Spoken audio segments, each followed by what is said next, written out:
Bonjour, je m'appelle Patricia Jacques, je suis psychologue et logopède. En France, on dit orthophoniste.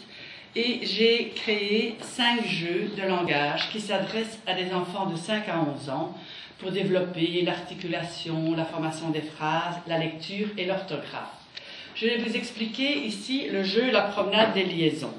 Je suis partie d'un constat, il y a énormément d'enfants qui font des erreurs de liaison. Un âne, ils disent des ânes, ou quand ils doivent l'écrire, ils écrivent la liaison. Alors voici, j'ai créé ici un plan de jeu en bois où il y a 25 paires d'animaux ou d'objets qui sont représentés seuls ou à plusieurs.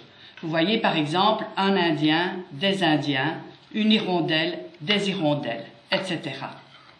Alors pour jouer, il y a des baguettes aimantées et il y a des petits personnages en bois qui vont se déplacer sur le plan de jeu. Voici. L'enfant va manipuler une pièce ici qui symbolise, ce côté-ci symbolise le singulier et là le pluriel puisque là il y a plusieurs enfants. L'enfant va manipuler la pièce, la déposer sur le dos de la main. Bon, il doit aller vers un singulier et donc il va prendre son petit personnage qui peut se déplacer sur le plan de jeu et aller là où il y a un dessin qui est seul, donc par exemple sur un éléphant.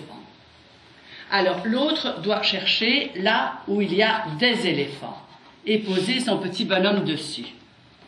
On peut très bien dire au début du jeu, celui qui tombe sur un pluriel reçoit un petit pion et à la fin, celui qui en a le plus a gagné.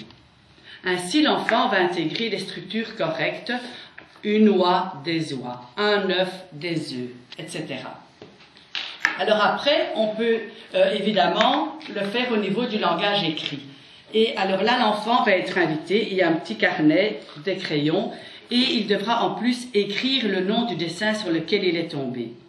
Donc celui qui a la petite fille devra l'écrire au singulier, un éléphant, et là il devra écrire des éléphants, sans oublier évidemment de mettre le S. Dans ce jeu, on voit très bien les notions de pluriel, parce que l'enfant va bien comprendre que le pluriel, ça peut être 3 éléments, ça peut être 5 éléments, 7 éléments, etc. Et alors après, on peut passer au niveau des phrases. Alors ici, ce sont tous les dessins qui sont repris du plan de jeu. On choisit soit les objets, soit les animaux.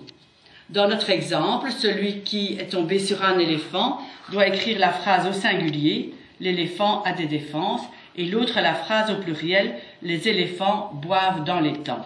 Et là, on va essayer d'intégrer des notions de pluriel avec le verbe ENT. Voilà.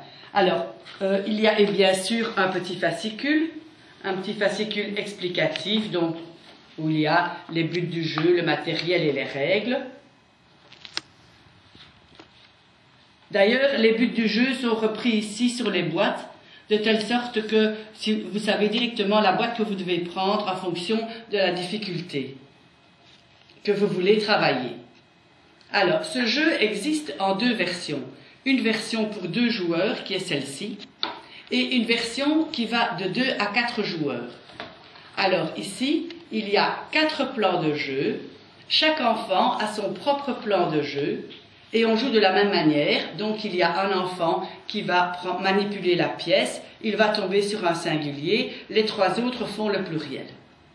Voilà. Bien sûr, dans ce jeu, on peut travailler également tout ce qui est coordination motrice. On peut travailler les notions spatiales. On demande à l'enfant de mettre son petit personnage loin de, près de tel élément, à gauche, à droite, etc.